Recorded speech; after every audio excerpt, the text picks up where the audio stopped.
So it's natural as you practice meditation through the day, some questions will come up. That's fine, and often it's helpful to clear up doubts. And sometimes you hear someone else's question and the answer, and that will also help you, even if you don't ask the question yourself. Just now someone asked me about the keeping of 8 precepts. They're new to the idea of keeping 8 precepts. Most people who've studied at least a little bit of Buddhism will have heard about the 5 precepts and may or may not try to keep them in daily life. The 8 precepts are built around the 5 precepts, but the 3rd precept you change from what we say kame somichachara to abrahmacharya. So abrahmacharya means celibacy. Literally it means following the holy way or the holy life. So the holy life is one of renunciation, giving up attachment to sensuality. So celibacy, being single and not engaging in sexual activity, is the most suitable way to be when you're training your mind, especially for developing samadhi. So the question was, like, say you go home from the retreat, in a little while you'll be going home, and there's still the evening and then tomorrow. And normally you undertake the 8 precepts, normally it's for a day and a night. 1 day, 1 night. And a night in Buddhism goes from the evening through till dawn tomorrow. So then you would finish your 8 precepts at dawn tomorrow, and you may continue to keep them onwards after that, or you may say, well, my 8 precepts, I'll relinquish them and now I'll keep the 5 precepts. I hope you're all at least trying to keep the 5 precepts. So say you go home from here, if you're keeping the 8 precepts, then that means tonight you don't eat. If you're hungry, maybe you have a fruit juice or a herbal tea or something, but you shouldn't be eating solid food in the normal ways. You know, maybe your family, you have dinner and you want to eat. If you're going to keep the 8 precepts, you have to be ready to forego that. You should be sleeping on a fairly modest bed and in a room without a male if you're female, or without a female if you're a male. Should be separate from your usual partner or from other people of the opposite sex. Because the 3rd precept, the brahmacharya, it means just no sexual activity at all, and you have to protect that so you don't sleep in a room with your normal partner or someone else. And the other precept that you take on is to not engage in entertainments, not adorn yourself, you know, give up makeup, jewelry, fancy clothes, not engage in entertainment, sports, activities like that, music. So again, maybe you go home from here and you can't resist listening to your music or watching your favorite soap opera or something. So if you are going to continue with the 8 precepts, that's what you have to be ready for, the temptations. If you're a bit weak or you're just not ready for that, then just agree with yourself, okay, I leave the retreat, I'll give up the 8 precepts and go back to the 5 precepts, and then you can have your evening meal if that's what you want. But if you want to try, you just continue the 8 precepts tonight, go to bed, then tomorrow morning you may relinquish them tomorrow morning. That would be the traditional way of relinquishing them in the morning. And then the other question was, you know, well, if you're keeping the 8 precepts, how strict should you be with activities? So any Dhamma related activities are okay, keeping 8 precepts. So you may read a Dhamma book or listen to a Dhamma talk at home. That doesn't disturb your precepts, it may even help. You can meditate, obviously, you can do certain simple activities, like you can clean something, you clean your home, that's a useful thing to do, and it doesn't disturb your precepts, unless cleaning means killing ants or something. Don't kill. If you're restless, maybe you go for a walk. You can go for a walk in a park or around along your street or something. That doesn't disturb your 8 precepts. But probably you shouldn't be going shopping or entertainments or socializing with other people, because that's no longer really focused. You're no longer focused on meditation and mindfulness and training yourself. Now your mind's going out into the world. So you do have to kind of be more aware of the different activities you're involved with if you're keeping 8 precepts at home, and there are temptations. But that's part of the practice. You might call it the practice of nekama, renunciation, letting go. And if you do it more often, you do retreats more often, where you get used to it, and it gets easier. It's not that difficult. But you have to be clear in your mind. Don't say, oh, I'm keeping the 8 precepts and tuck into dinner. It's not appropriate.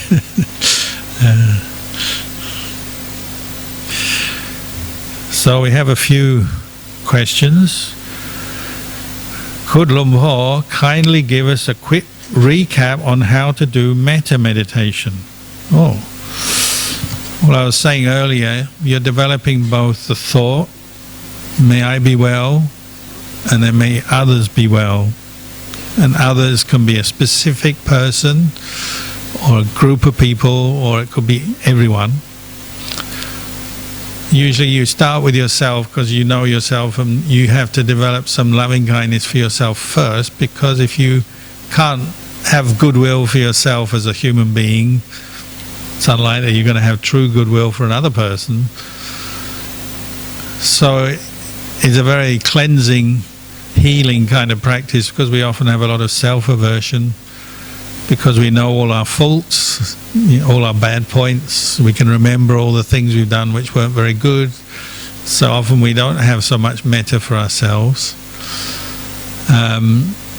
Sometimes we drive metta out of our mind because of our ambition or our selfish tendencies, or obviously when we're angry, metta disappears.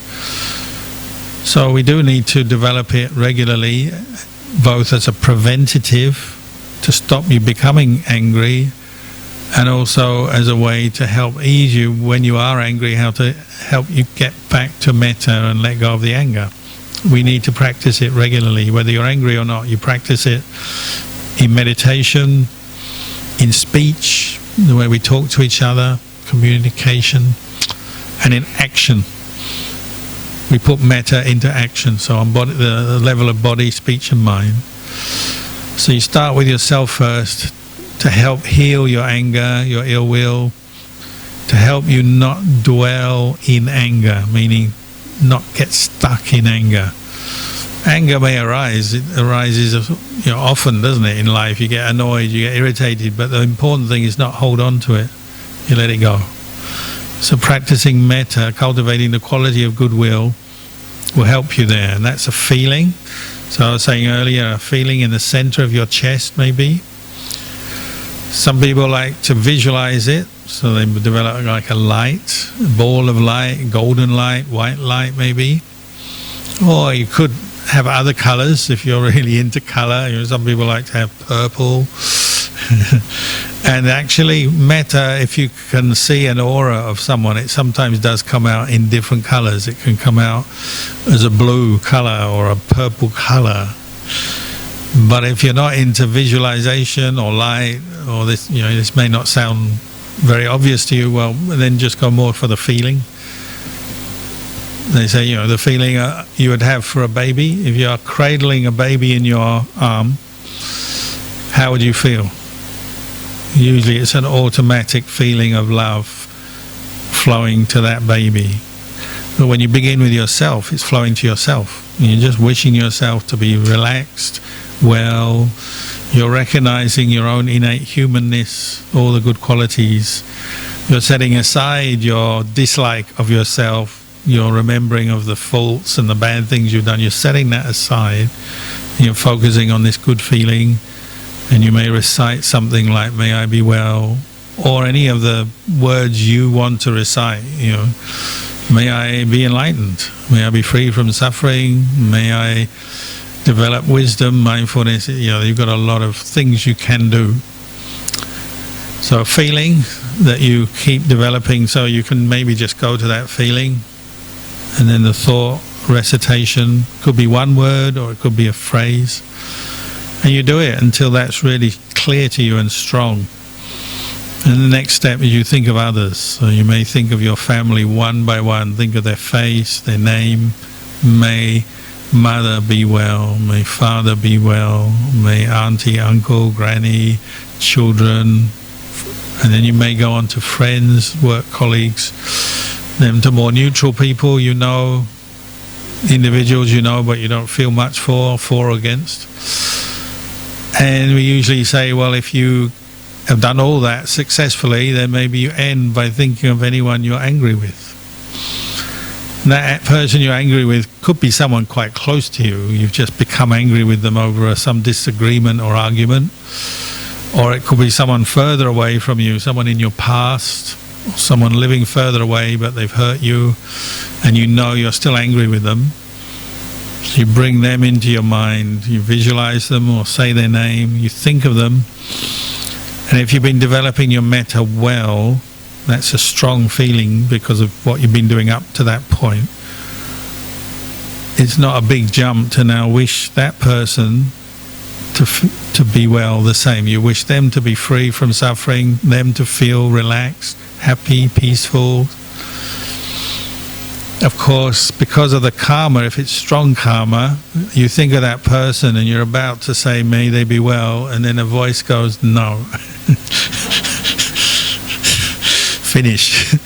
I do not want them to be well. Maybe they've really hurt you and you haven't yet forgiven. You can't do it at first, so you have to work at it.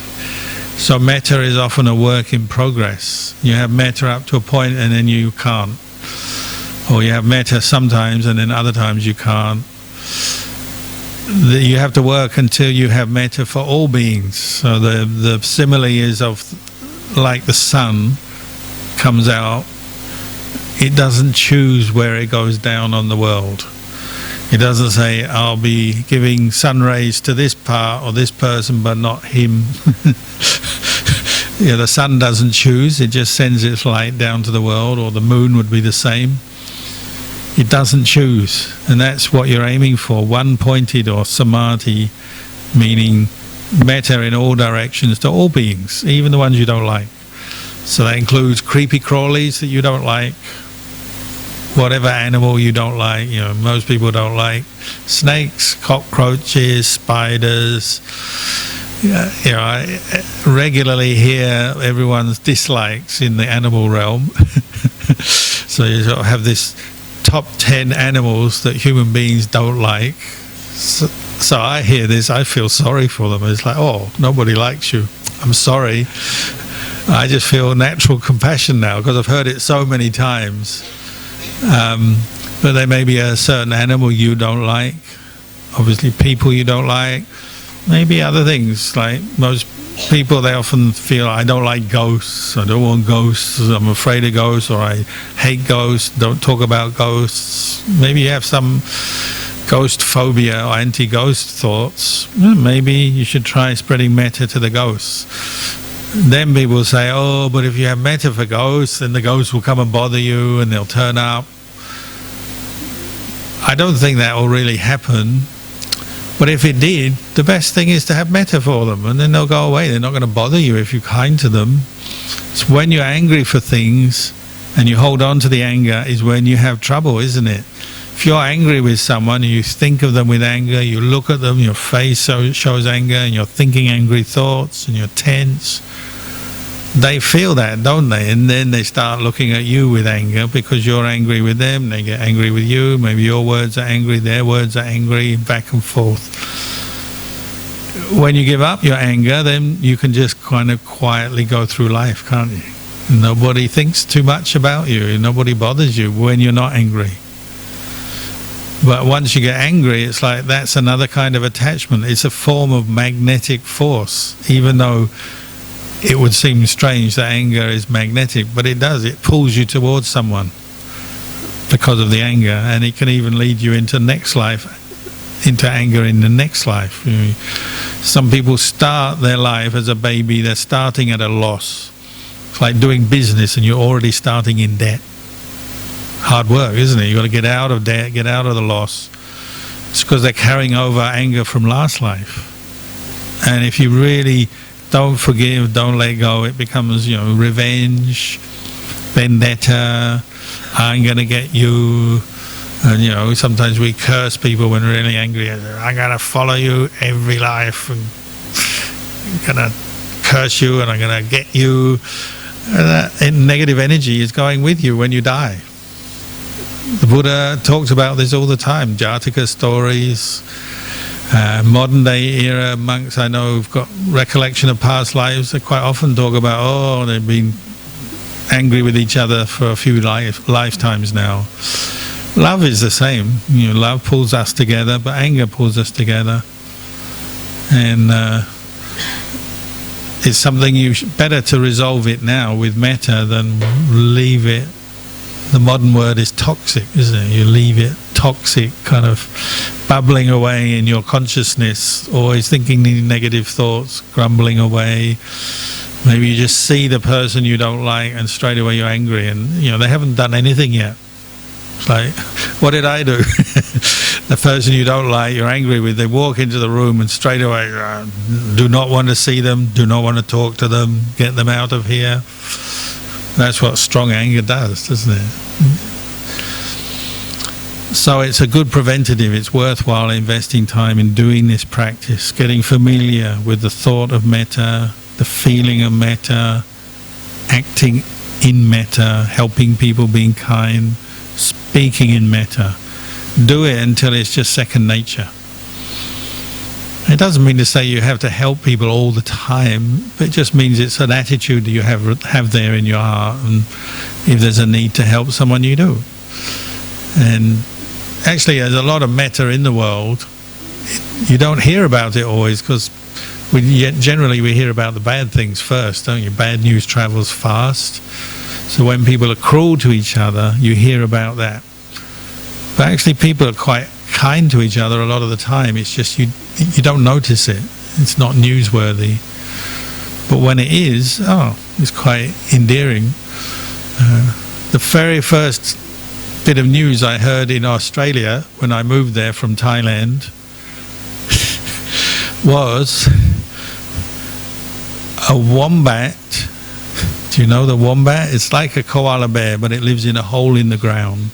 So these furry, like little bears, they wander around eating grass, and they're always digging holes into the ground. But sometimes they try and inhabit a man-made hole like a drain.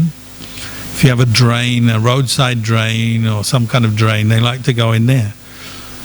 And a wombat had gone down, and then they did some work and it got stuck in the drain. It's alive, it's not hurt, but it's stuck. They covered over the entrance to the drain so it couldn't get out, and the workmen went away. They didn't know, maybe, and then somebody on the street sees this wombat under the drain. There's a grate, there's an opening, and they can see there's a wombat in there. It can't get out. And they say, this wombat's going to starve to death, it will die. So they had to get workmen to come and dig up the road to save the wombat. Headline news in Australia. I arrived in Australia, I thought, this is interesting. The main news story of the day is that they saved the wombat. But that's kindness in action, isn't it? You save a wombat, so you save some animal or you help a person. It's nice kind of news to hear that.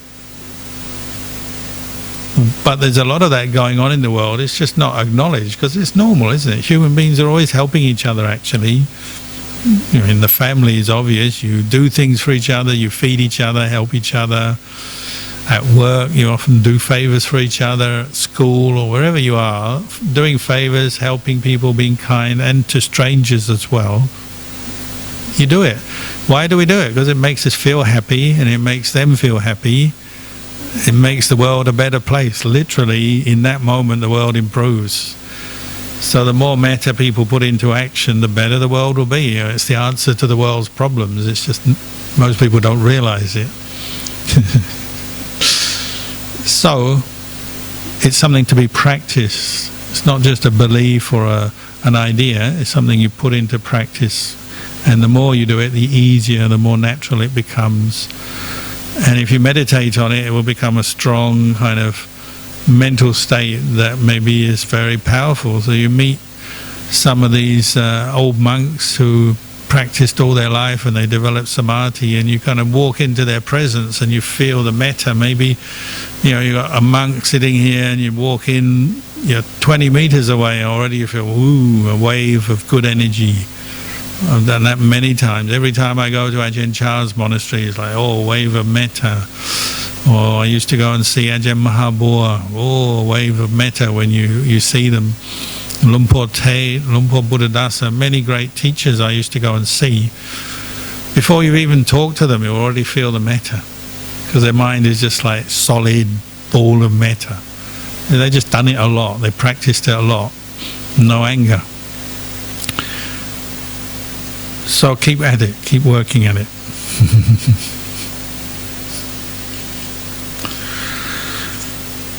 Dear Lumpur, how can I prevent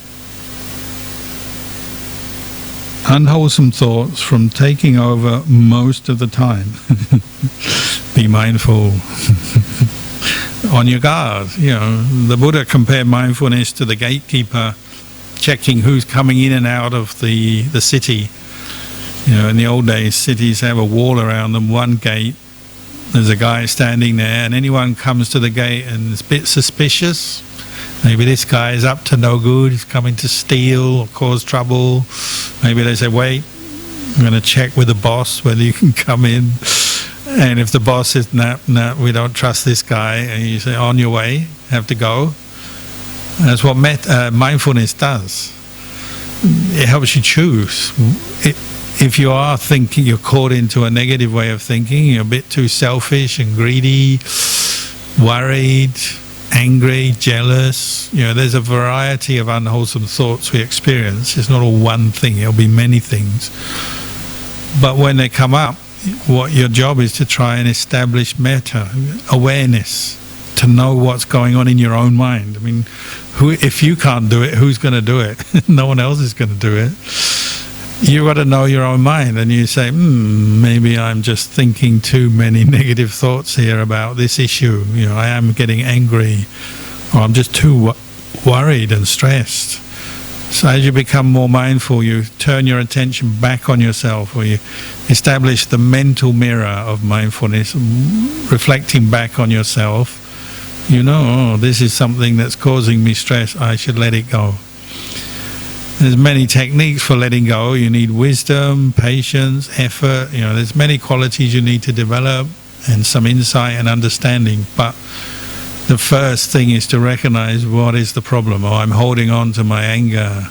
Or if it's something very subtle, it might just be I'm holding on to my conceit, my pride, or my view. My view, I'm right, they're wrong.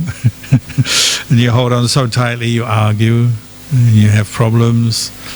There's so many ways we hold on to unwholesome thinking, but one way you notice unwholesome thinking is you look at the results. It doesn't make you feel peaceful, does it? It agitates the mind. It makes you feel stressed, unhappy. That's the clue. There's something I must let go of here. Maybe you don't yet, at first you don't yet know, so you try to bring up the mindfulness. And then you use what we call yoniso manasikara, wise reflection. This word yoniso manasikara means going back to the source, the root cause of the problem. So say you're feeling really stressed, you're angry, or you're worried, or your mind is just obsessively thinking about something. You have to come back and say, what's going on here? What's the cause of this?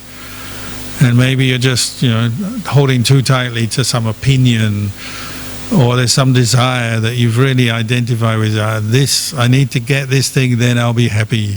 And if I can't get this thing, I'm ready to destroy the world. It's a bit like when you're a kid, isn't it? When you're a kid, if your favorite toy is taken away from you, an hour of crying. Before I came to Malaysia, I was in the airport and I got on the plane and one kid cried for 1 hour.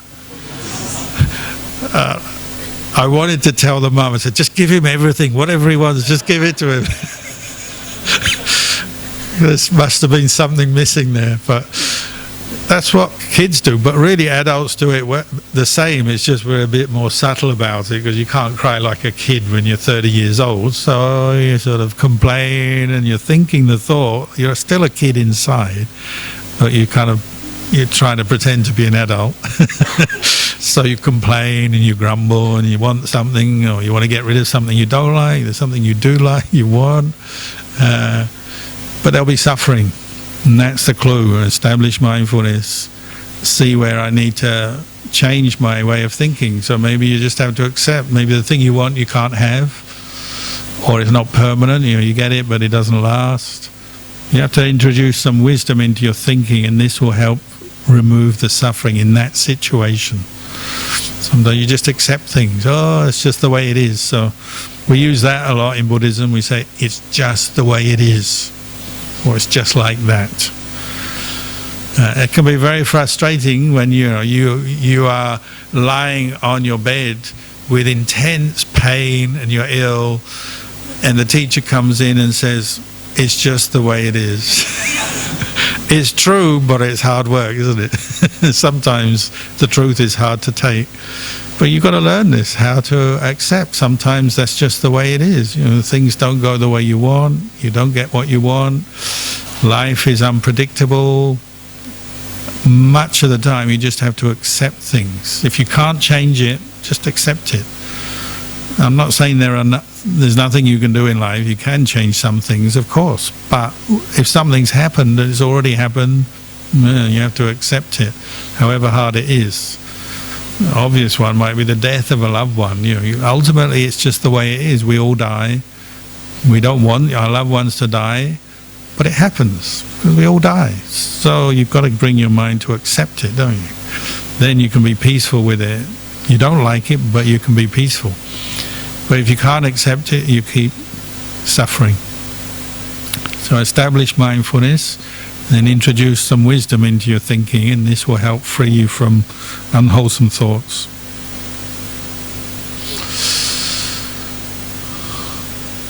Dear Ajahn, how to overcome sloth and torpor? I find it hard to wake up early in the morning for chanting or dana. I just feel I don't have enough sleep. Yeah, I know how you feel. And I think everyone knows that feeling.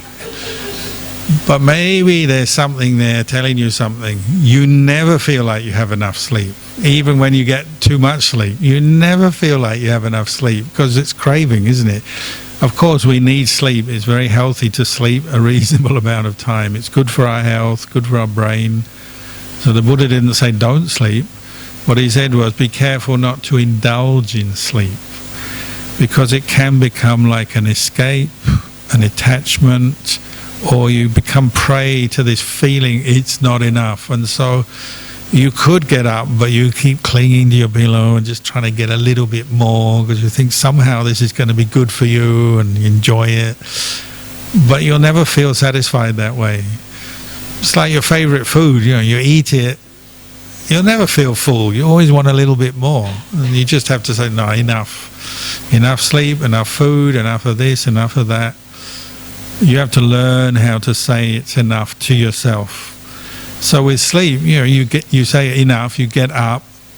And how often, when you were debating whether to get up or not, there was a doubt and you say, oh, not enough sleep. But as soon as you got up and you're doing something, you forget all about that. You can carry on doing the things you have to do. You don't even feel tired or anything. Then you know, oh, that was a defilement. That was sloth and torpor tricking me. Sure, sometimes we are exhausted from work or staying up late, travel, all these things. So sometimes you do need more sleep. I'm not saying it's never the case you don't need more sleep. But you have to learn how to separate between just the feeling or the desire for sleep and the actual physical need for sleep. Same with food, isn't it? The difference between eating enough to be healthy and just wanting to eat and liking food and indulging in tastes and kinds of food. There's a difference.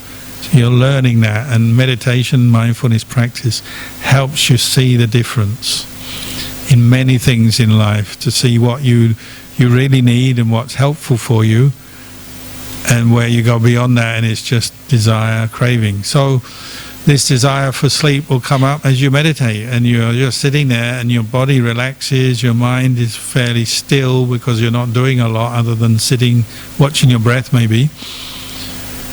And this sends a message, sleep time, because it's very similar to like the end of the day when you fall asleep. So the next thing you find is you're falling asleep. But that's not falling asleep because you're exhausted, unless you truly are exhausted. And then the Buddha said, just go and sleep. If you really are without lacking sleep, well, yeah, go and have a sleep. But most of the time that's not the case. Most of the time it's just the desire for sleep, which is different. You have to catch that, because how does it come up? You're sitting there, your body is not moving much, your mind is still, but you're not that mindful with the breath. Maybe you haven't found the breath, or your mind is kind of moving around, daydreaming a bit. What you find is first it will daydream about something, and then a kind of murkiness, a blurriness comes in, and then the next thing is you start to be asleep, you fall asleep and you're gone maybe. Sometimes it's very quick, you just jolt, your head moves a bit, you jolt, and then you wake up sometimes. Other times you've dropped, you've gone into the dark state and you stay there. Why can I say that? Because I've now participated in dozens of retreats where I've had to listen to other people snore. And I sympathise. We all have sleepiness to deal with, but it's clear that someone is asleep because of the noise. So that's what happens. You go through these stages from forgetting your object, you lose mindfulness of your object, you've forgotten it, daydreaming, blurriness, and the body, you start to let go of awareness of your body as well as your mind, blurriness, and then sleep. And sometimes just because if you're just sitting there, or you move a bit and you wake up, but sometimes you just fall, and if you can maintain your posture, you might have a nice sleep. And everyone else will know because they can hear it. But your aim is to get out of that. Monks are the worst because they do a lot of meditation. So some monks, they learn to sit and they just let their head droop a bit, and then they're away, sleeping. And maybe nobody else knows, especially when we do our all-night meditations, which we do. Some monks, they just learn how to just sit and get into the posture, and then they're gone. And they're just snoozing away, and they can hold their posture maybe for an hour or two. It's quite enjoyable. And it looks good to your friends because they don't really know what's going on. But of course, for you, your mind is not developing into anything good at that time. It's just snoozing. So monks can do it as well, not just lay people. Antidotes. You got to find a way to wake yourself up. If you're genuinely not exhausted, it's just the indulgence in sleep and the attachment to sleep. Well, look for the telltale signs. Now we use this term, red flags, for everything. So red flags of sleep, when you start to move a bit, maybe you're a little bit drowsy, your hands move, your head moves, you start to droop, your back droops. So posture can often give you some red flags about sleepiness coming on or dullness coming on. Then your mind, you stop, you say, am I really with the breath? No, I'm just drifting now. The next thing you'll do is fall asleep maybe. So you're no longer with the breath. If you want to test yourself, open your eyes, take a few deep breaths and re-establish awareness on your breath. If it's quite chronic, and some people have chronic dullness, sleepiness, sloth and torpor, maybe you have to give yourself a task to do. Watching the breath is not going to do it. It's too subtle. So chanting is a very good antidote to sloth and torpor. Chanting or recitation of Dhamma words or suttas, teachings you know, and sometimes you recite out loud or you chant out loud. Not so much in a group situation, but if on your own. Obviously, walking meditation is a great antidote to sleepiness. You go and walk until the sleepiness is gone, and then you're back and you sit again.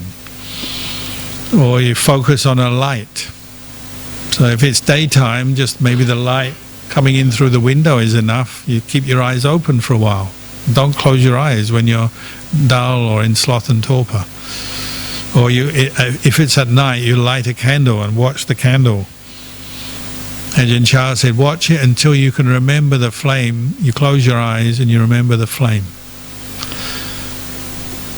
You could even go as far as developing a kasina, if you ever heard of this meditation. One of the kasinas is white light or the fire kasina, but it's not recommended because it's quite a refined practice. But as a temporary technique just to overcome dullness, sloth and torpor, just maybe focus on the flame of a candle until you can remember it with your eyes closed, and that brightness will keep your mind awake. You'll notice if you have had sloth and torpor and then you come out of it, your mind seems to brighten. The sloth and torpor is dark, isn't it? It's compared to being in the dungeon. You know, you ever go on holiday to Europe and you go to an old European castle and they always have a dungeon down the bottom, the darkest, dampest room in the castle, and it's like you go in there and it's like, ooh, imagine you're stuck in there. You wouldn't be very happy. Sloth and torpor is like that. It's your own personal dungeon in your mind. You go into this dark place and you know nothing. Your mind is turned off. When you come out of it, it's like you get the light of the mind. So your mind seems to brighten up. You may still have your eyes closed, but your mind is like bright. It's like turning on a switch or a light. If you get really good at that, you may be able to brighten your mind in many different situations. Ajahn Buddhadasa is a very well-trained meditator.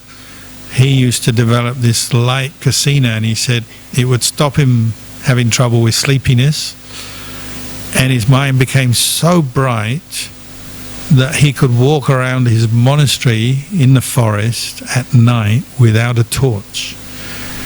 Because at night, even when there's not much moonlight, there's always a bit of light, just a little bit of light from the stars. If your mind is very good at concentrating on light and brightening itself, you can translate what little bit of light is there. It's a bit like, you know, these sort of things, you know, the army have infrared goggles, that kind of thing. You can actually see better when you practice brightening your mind from sleepiness, sloth and torpor, and then you can walk around. That's what he did. So basically you're brightening the mind in some form or another, either through chanting, walking, focusing on a light. You find things like this to brighten the mind, to get through the sloth and torpor. Sometimes you just use a lot of patience. You keep sitting and you don't give in to it.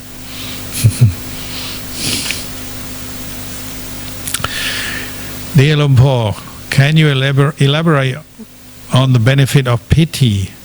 Sadhu. Piti is this Pali word, not to be confused with pity as in feeling sad. Piti means rapture, joy. It's a factor of samadhi, a factor of jhana. So you have vitaka, initial thought or application of the mind on an object such as the breath. Vichara, sustained application on the breath. If these two are practiced and developed and they're coming up, then you may have piti arise, meaning there's a joy, you're enjoying your meditation. So that's why it's quite an important quality. It's that moment when you move from being kind of struggling, bored, restless, you start to enjoy it. It's the direct opposite of any form of anger, aversion, irritation. You're not angry anymore when you have piti. It's like inner joy. You're not bored, you're not restless. Your mind becomes happier in itself, and enjoying the meditation more. So you get energy from that. It energizes the mind. And you won't get angry at that time. So it brings metta with it. Metta and piti are very, very close relatives. As you progress in your practice, it may evolve into sukha, a more steady kind of contentment, happiness. And then that supports the final factor of jhana or samadhi is ekaggata, is one-pointedness. Your mind is not wavering, it's not distracted. You're not sleepy.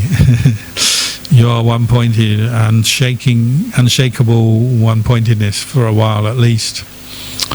So piti is a very important factor that it doesn't just come when you meditate. You may hear a Dhamma talk and piti arises. Or you see somebody doing something good, an act of kindness, offering dana or helping someone, and you feel some joy watching them. Or you walk into a peaceful place, like you walk into the meditation hall full of meditators, and you feel joy. So it can be prompted by external circumstances, but where it comes up strongest, it will be in the practice of samadhi and meditation. And piti itself is a bit variable. It can be just momentary, or it can be very deep, long-lasting feeling. Can last all day. For someone who's developed the path very well, very advanced on their path, they probably experience piti all the time. Except for it's still, sometimes it's a little bit of piti, sometimes a lot, but they'll have it all the time. For anyone else, it'll be there sometimes and it's gone. And that's probably a problem, because sometimes the joy goes and you're upset. Oh, I've lost my piti. It's almost like you've lost your drug, or your state of being high. Your happiness is gone. So you also have to develop a wise attitude to it. It's impermanent. Don't attach to it too much. But it's also a quality you can actually focus on as you become more familiar with meditation. And some people become so skilled they can sit there and they go straight to piti as a quality of mind. They just bring the piti up straight away. Strong piti is your whole body is light, happy. It's not just a mental quality, it's a physical quality. Maybe you get goosebumps, tears of joy, goosebumps. You may feel kind of excited, interested, you have a certain good energy, a buzz, you might say. You can have waves of piti up and down, a bit like waves on the ocean coming up and down your body. And over time, maybe your body starts to feel very light, fluffy, light. All the heaviness of the body goes, maybe feelings of pain disappear. You're just sitting there, but these experiences come up. The strongest piti is, your body seems to expand, fills the whole room as it were, seems to expand and then disappears altogether, and you can't feel your body at all, it's gone. It vanishes, meaning the sensation, physical sensations of your body, the weight, feelings of hot and cold, itches, pain, all of that disappears, and you just got like the mind left and the body is gone. Strongest piti is like that. So if you experience that, say you go really deep in your samadhi for a while, you get up, you walk out of the hall, you don't even feel yourself. It's like you're just a little dot kind of floating out of the hall maybe. And that can last for a long time too. Maybe you can go for a few hours, you just feel so light. You don't feel hungry, you don't feel tired, you don't feel bored. You're sustained by the energy of piti. They call it food for the heart, food for the mind. Literally, if you have a strong experience of piti from your samadhi meditation, you can't even eat. You just don't feel like eating. You wouldn't want to eat. So it can be a very powerful experience. But quite often it's a more momentary thing. It's just moments of piti and joy, moments of rapture. The benefit, well, it has a cleansing effect on the mind, purifying effect on the mind, a healing effect on the mind.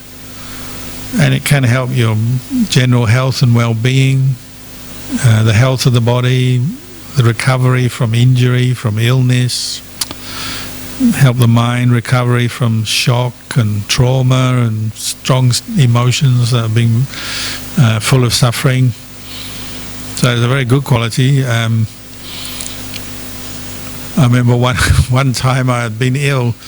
I've been in Australia for many years, and I've had flu more times than I care to remember. When I get flu, I'm completely wiped out. Fever, headaches, sweating, coughing, sneezing, lying on my back because I'm exhausted. And sometimes if it's really bad, it might last, up to 7 days maybe. So you really feel battered and exhausted, and you're just fed up because of the extreme conditions of the illness. One time I was just trying to meditate through my flu, and it was getting towards the end. I was just determined to stay mindful and meditate through this flu, and as I could tell, I was just starting to recover. I get a bit more energy. I had this rush of pity come up, because for a week I hadn't been able to meditate very well, and my mind and body were very weak. So this day the pity started to arise. I was so happy. I just felt like I just floated out of my bed, my sick bed, and I got out, and I was just so happy I walked up a mountain. It's like, I feel so good. I've been so ill for so long. I just want to walk up a mountain, and I did. I thought, that's interesting. When the pity arises, it makes you want to do things, get up, do things.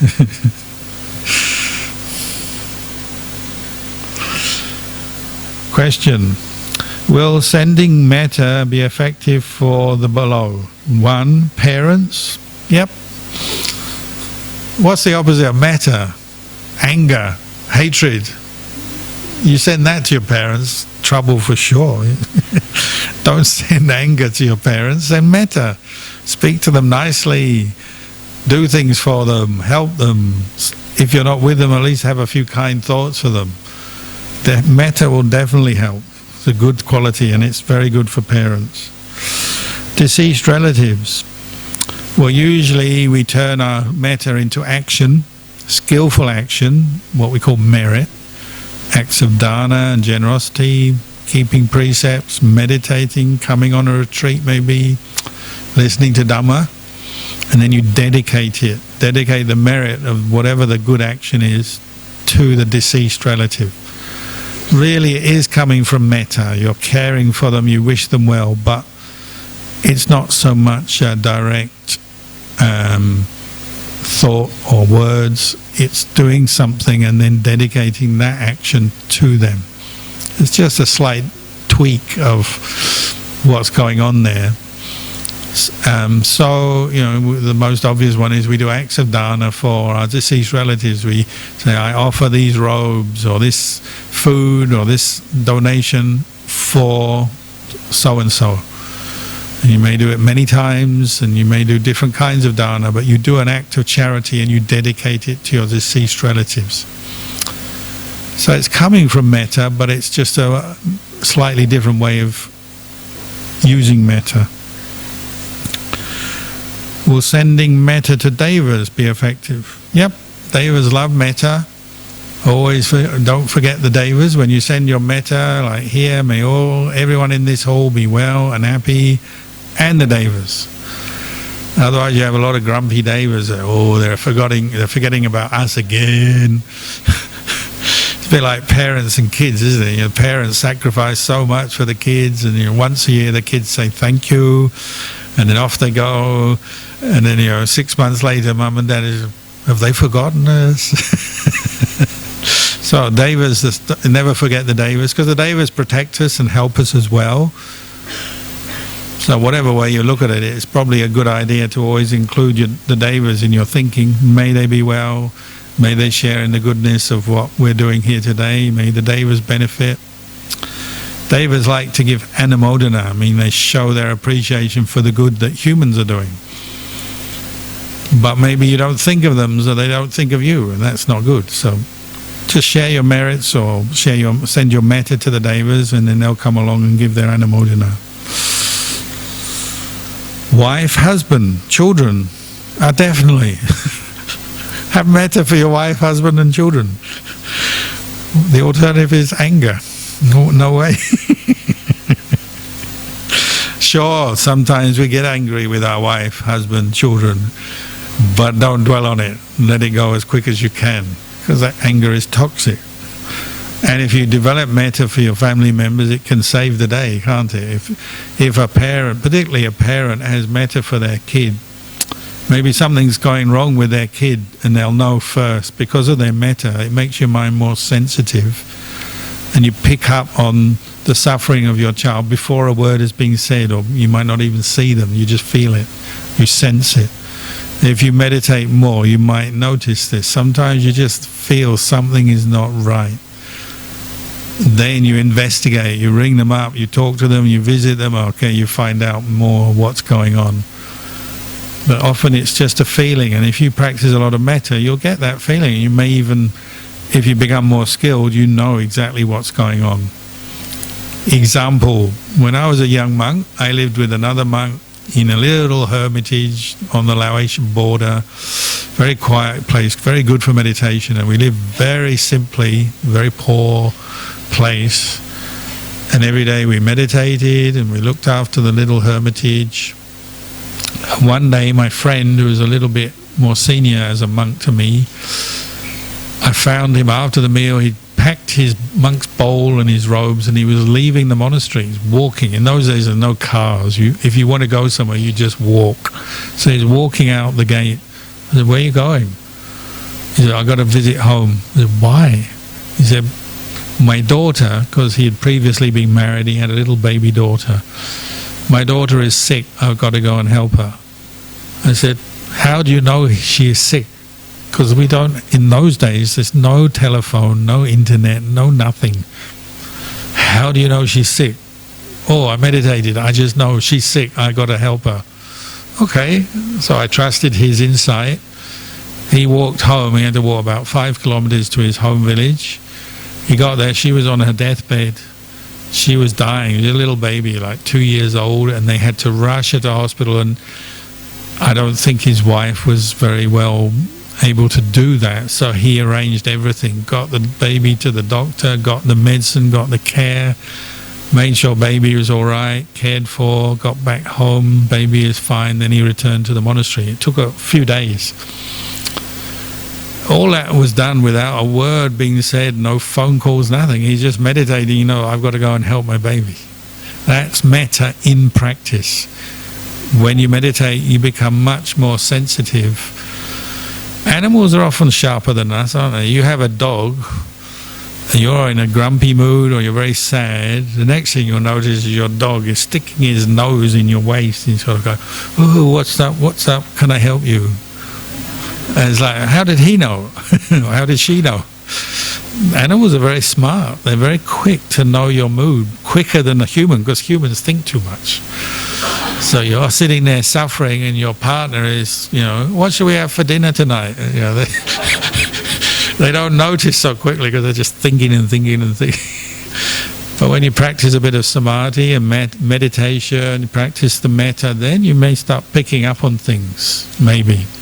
Especially the important things like your child is ill, or something will tell you. Or maybe your teacher's ill, like before Ajahn Chah died, you know, I have many visions of him, intuitions. Ajahn Chah is dying, well, I should go.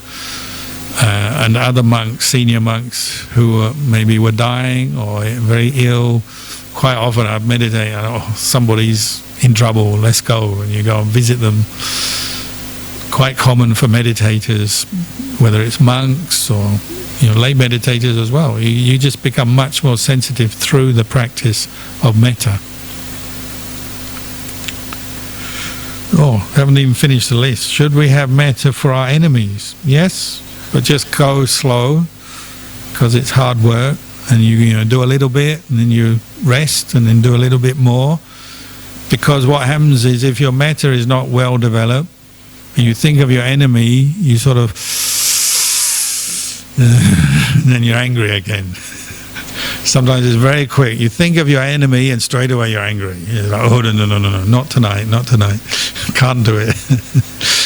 But if you work at it, maybe a little bit, then you get to the point where, yes, you can have metta for your enemy. And the important thing is not to think, I've got to like my enemy. You probably never like them. That's probably why you have a problem in the first place. You're different. But you can at least wish them well in whatever they're doing, as long as it's good. You wish them well, you appreciate they're a human being, they want to be happy. If they can be happy, then they'll probably bother you less. So it's good for you if they're happy. Wish them well. But to get to the point where you wish somebody who's previously hurt you well, take some practice. Sometimes there's not much you can do.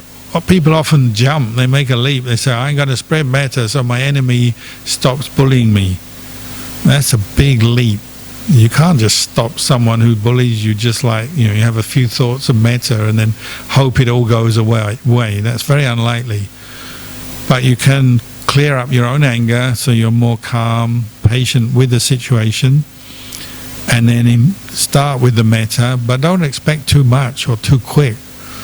And they may still be angry with you or hate you or whatever, but what you're doing is clearing up your own enmity, anger, so that you can just wish them well and wish an end to hostilities, and this will help them to calm down.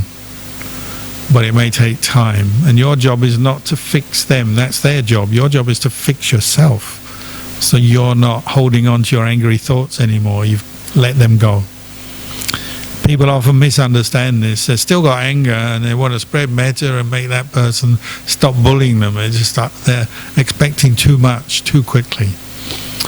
So you might have to go slowly and just work on yourself first and then see what you can do with them. And the Buddha said, if you want to spread metta to your enemy, one of the best things to do is give them some help. Give them a gift. Give them some kind words. The very things you don't want to do when you're angry. Nobody wants to give their enemy a gift. Nobody wants to say nice things to their enemy because you hate them. But if you can bring yourself to do it, you'll be teaching yourself to let go of your anger, and then that is the shortcut to letting go of anger. You just do the very opposite of what your mind is saying. Your mind is saying, hate them, destroy them, don't want them. And then you say, no, I'm going to love them, give them something, help them, be kind to them, be tolerant. It really changes your thinking very quickly, but it is quite hard work, so you have to go slowly. Should we spread metta to ghosts? Yeah. What's the alternative? The alternative is the Hollywood movie way, which is like you exorcise the ghost, get out of here, and you try and do some spells or chants to get rid of the ghost, and you fight the ghost. Doesn't sound very realistic to me. What is a ghost? A ghost is a human being who's died with suffering. They're unhappy. What do they need? They need metta. So if you are bothered by a ghost, do some chanting, bring up the thought of metta, goodwill, share merit with them.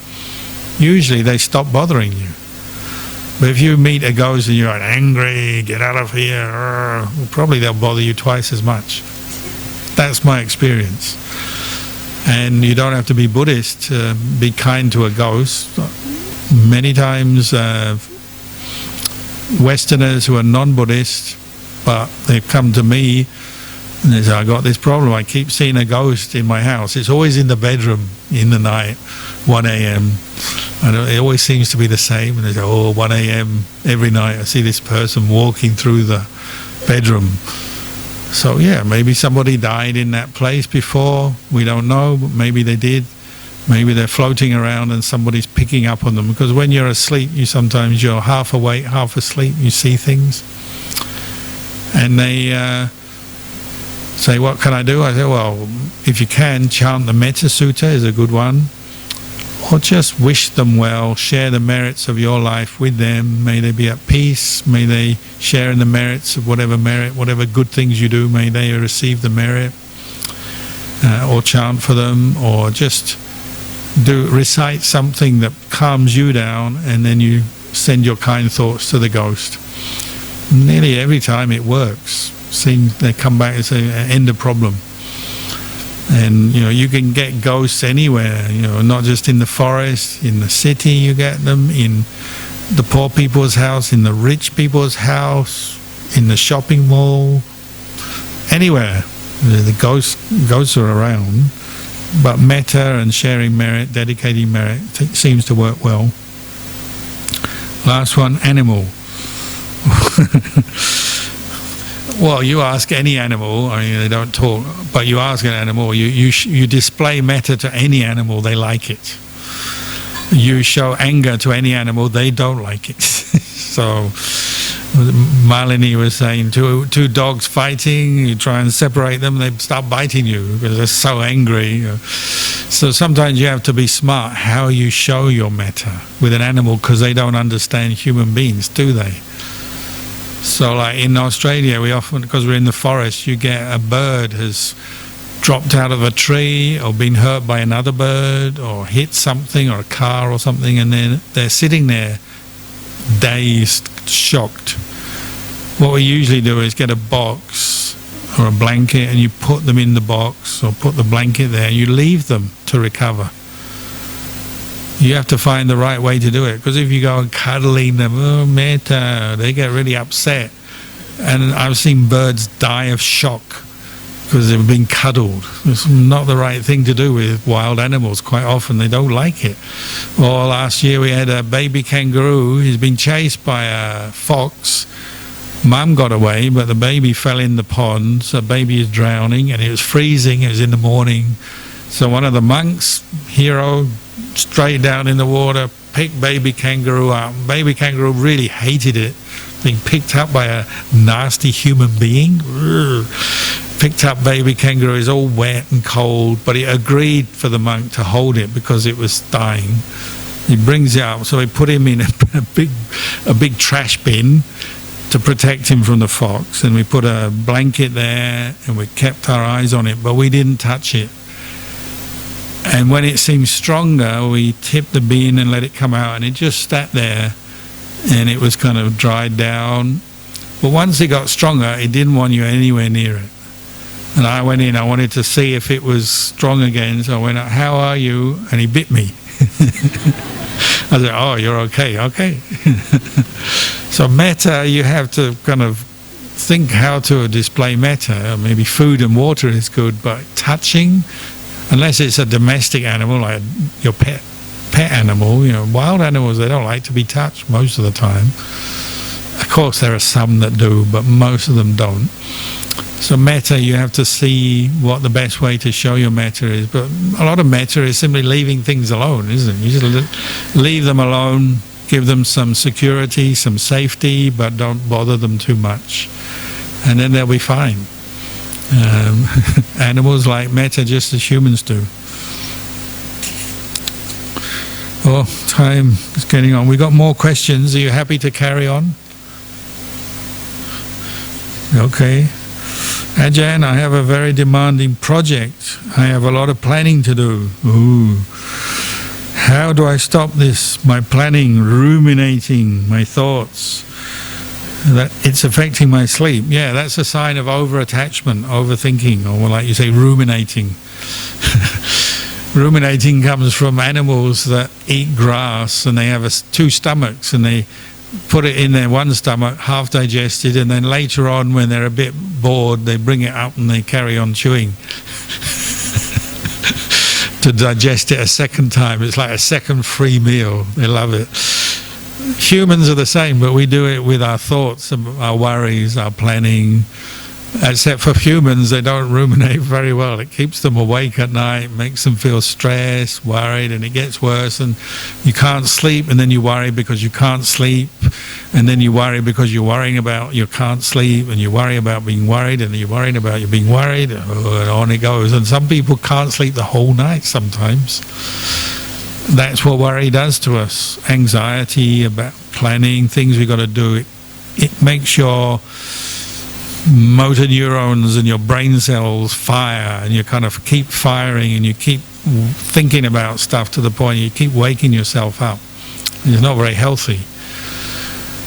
So what you find from meditation is actually sometimes the best way to solve a problem or plan something is actually put it aside for a while. Get a rest. Do your meditation, completely change the subject. Bring your mind to the breath, spread some metta, listen to a Dhamma talk, do some chanting, do some walking, and don't bother about this planning for a while. You have to give yourself permission, just put it down, forget about it. Do something completely different for a while and let yourself relax, and then you might sleep better, and then you also can come back and look at your plan and your problem with fresh eyes. You might even find it helps you to be more creative. If you just think, you're holding on, you generally you can't see correctly, you've got a bias in your mind, you're not peaceful, you miss things, and as you get more tired, more worked up, you miss things, maybe you make mistakes as well. Sometimes when you're stressed and you're not sleeping, you cut corners, or you get frustrated, so you make a decision but it's not the best decision. So it's actually in your interest to learn how to relax a bit, let go of the problem, but then come back to it with a more peaceful state of mind, and that's a skill you have to learn.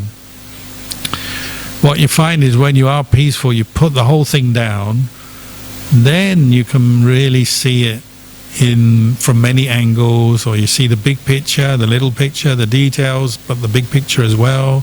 You can look at it from different angles, because the mind that is calm, has more mindfulness, has more samadhi, can do that. It can be more objective. It can look at things from different angles, and you understand better what this problem is, what the priority is, what the important thing is, what's not important. Often when you're anxious, you're picking up on little details that are not that important, but you just keep thinking about them and you can't put them down.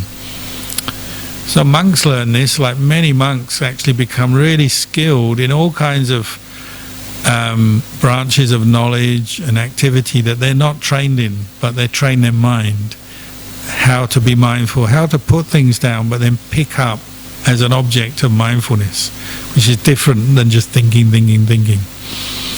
So Ajahn Chah gave the example when he was learning to sew the monk's outer robe. This is our main robe, but we have an outer robe which is 2 layers thick.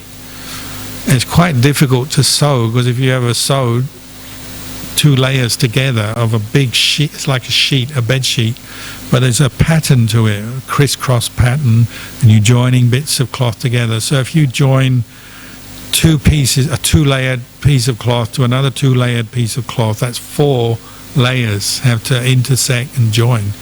Well, it's quite a skilled bit of work to do, and he didn't have a teacher.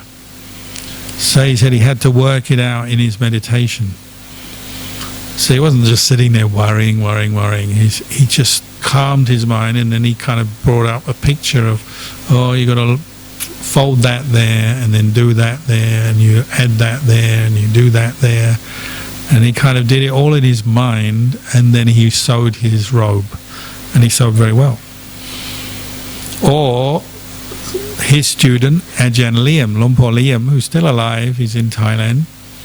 He's been to Penang before. One time I went to visit him about 10 years ago, so now he's about 84, he was about 74 then. I went to visit him, he's up on the roof of a new meditation hall in a monastery. They're doing all the roof welding and tiling up on the roof, and there's a big hall, much bigger than this. He's up there. So like, 74 years old, he's still up there. Apparently last year, he was 83, he was still up in another roof. He's a very skilled builder and very agile. Anyway, he was up there. We waited for him to come down. And I said, Lumpur, you've been doing this welding, and there were some workers and some monks helping him. I said, where's the plan? And he just looked at me like, silly monk. In the West, in Australia, you always have to have a plan and you follow the plan. He said the plan is in his mind.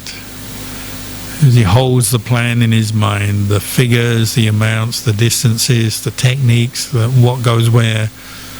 He has it in his mind. Usually the projects he does, they do have a plan. Yeah, it's normal. You get an architect or an engineer to do the plan. But actually it was all in his mind and he was doing it. And he could, because he knows how to keep something in his mind. But he also said, you say, oh, this project's going on for years. Like currently he's building a hospital for his hometown. He's overseeing that fundraising and doing the building for them to build them a whole hospital. A great act of dana.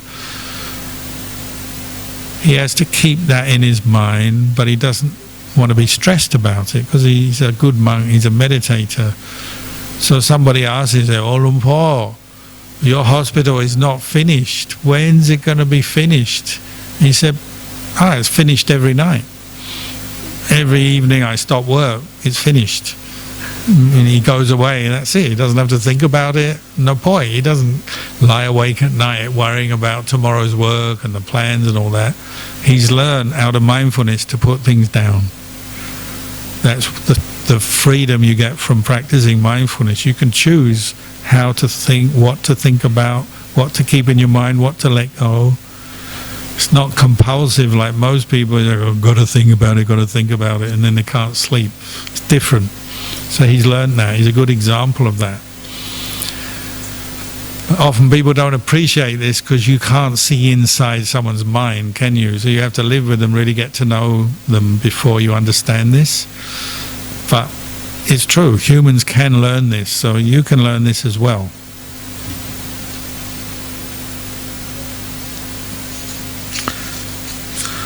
Or a long one with very small writing. Good afternoon, Luang Por. I am struggling with a defilement to prevent them from being mental karma, and it's very challenging.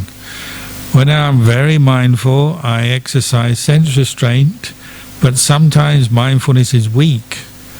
So at that time I use contemplation. When there is compulsive thinking, I will contemplate that my aggregates and others' aggregates are impermanent, suffering and not self in nature. Then I bring the mind back to the body.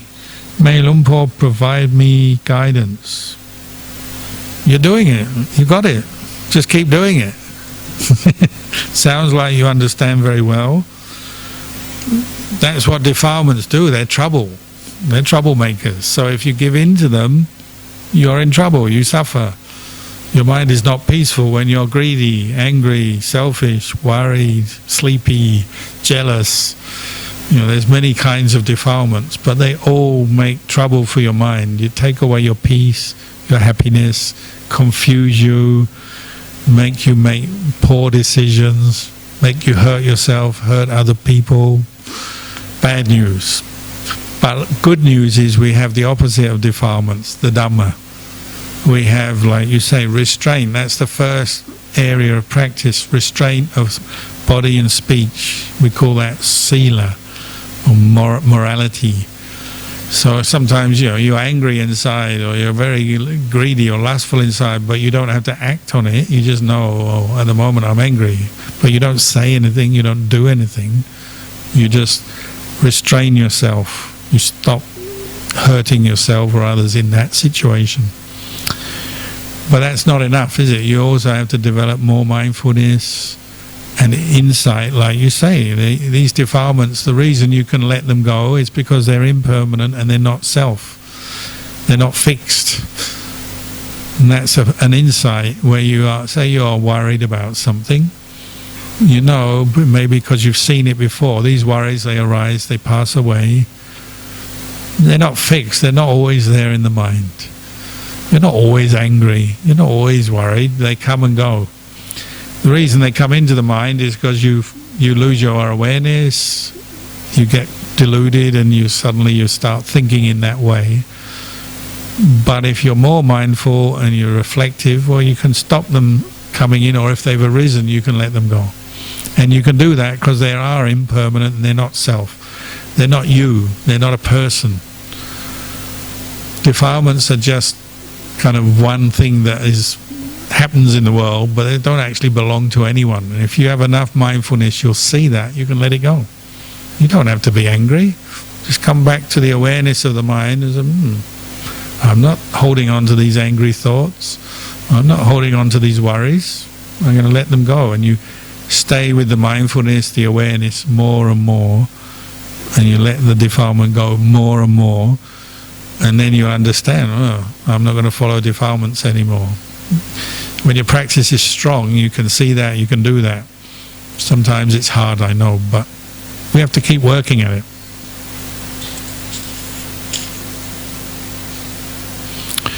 Next question. Dear Ajahn, when I do chanting or listen to the Dhamma talk, especially in the evening, I can sense the presence of unseen beings in my house. You got mice.